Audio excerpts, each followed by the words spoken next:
What's up, bullheads? Welcome to the channel. I'm Spencer Parker. I'm gonna be directing y'all and guiding y'all through over here at PPG Kennels. As y'all can see, this is a brand new page, so I need y'all to do the faux-factor, not the trifecta. I need y'all to do the faux-factor. The faux-factor.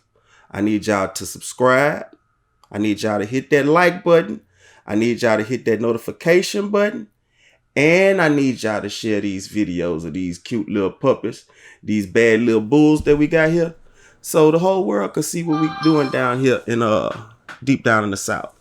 So without further ado, let's get on into this thing.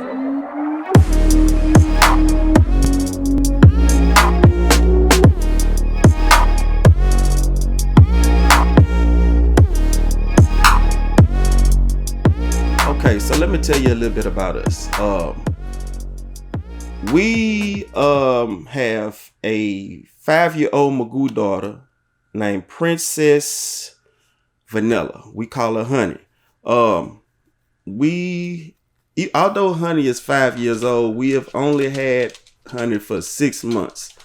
We kind of inherited Honey from a family member.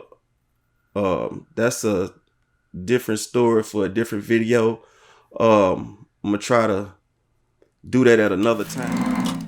Hopefully, you know, with the thought and the love that we put into this process, you know, it can continue to grow. But you know, you get to see it from the beginning, because when I was, you know, researching and doing the stuff that I had to do to try to find a stud to mate with Honey, it was a real hard process trying to figure out the types of genetics that you want to breed with, you know, a certain bloodline. So, you know, I had to do my due diligence. I had to go and search, and I had to learn really quickly, because, you know, one of the first things I learned was, you know, she was kind of up in age to be breeding.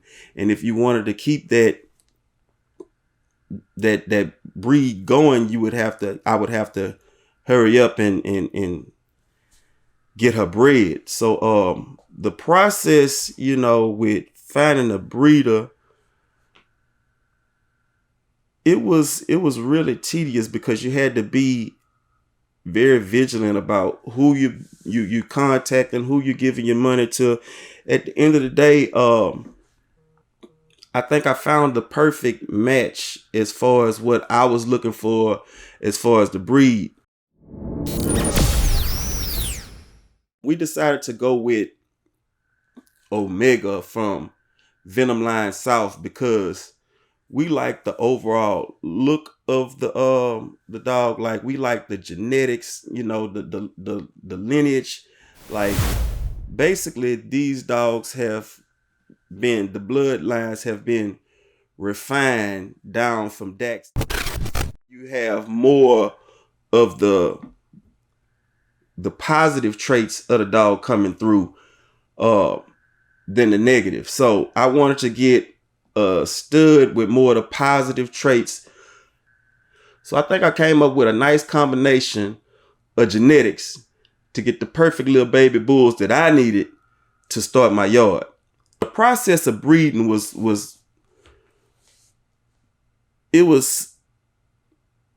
stressful in a way, because first, you know, going through the process and making sure that you have everything in line for the breeding is one thing. But then, you know, when you're actually going through the process, you have all types of different factors that, you know, you have to take into consideration. It's a very costly process. It's a very time consuming process, and it takes a lot of patience and a lot of love.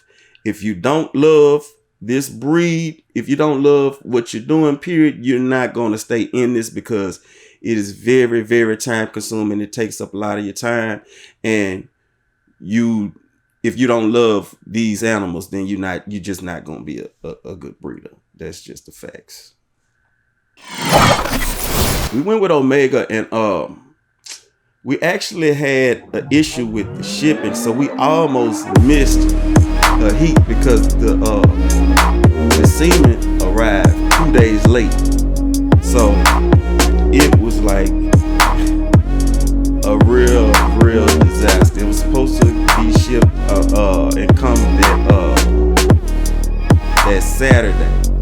We didn't get it till that Monday, and it was just like, it was such a stressful situation with all of the money that was involved and everything that went on. At the end of the day, we still ended up with 2 beautiful little bulls, and the beauty of that is doing business with a good reputable kennel.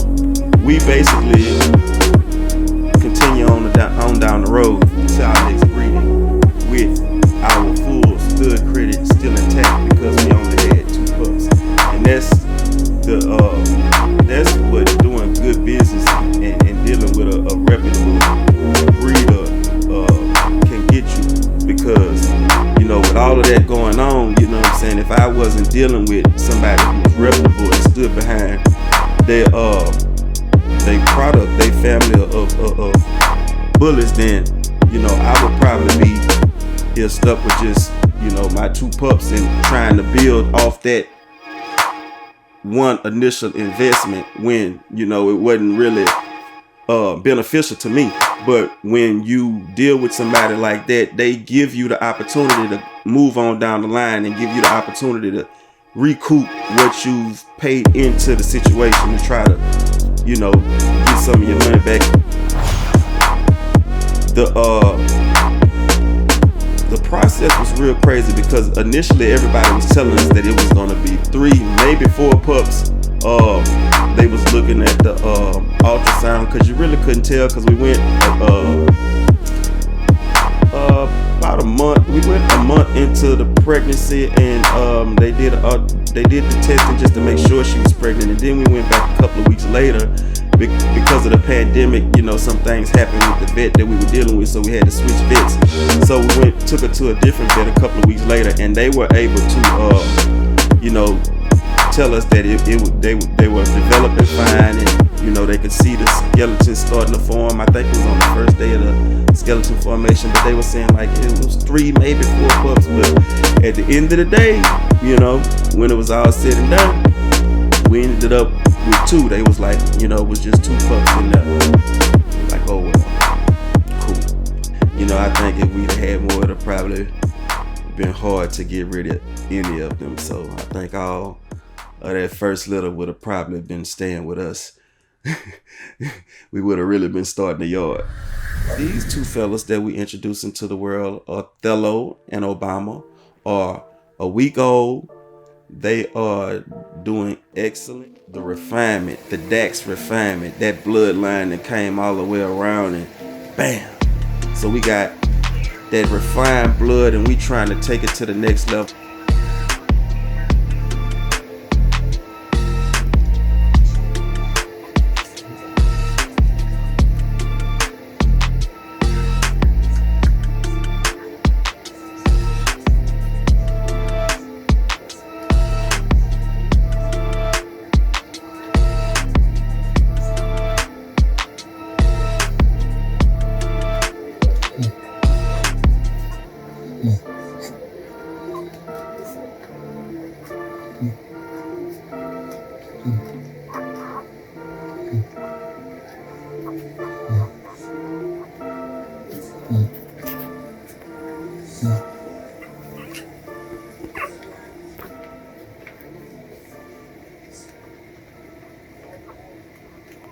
So about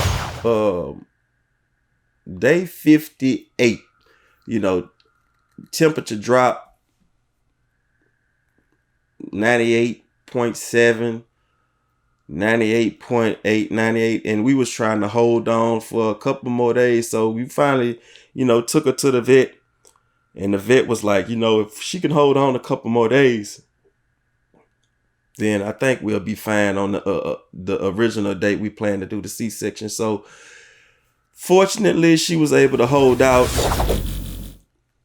Okay, so y'all get to see the babies grow up. This week 1, you know what I'm saying? Next week I'm gonna be dropping week 2.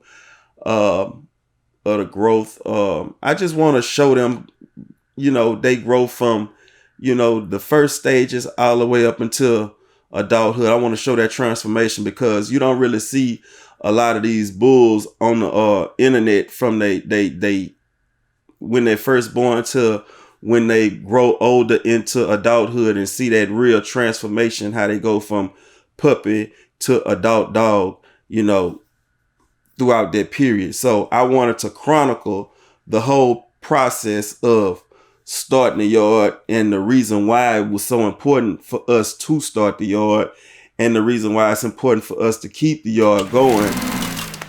So I definitely think we started off on the right foot as far as getting the right genetics and the right type of breed that we wanted to start the yard. I wouldn't have never thought it would have been only 2 boys, but I'm not complaining at all because we're blessed. We are very blessed.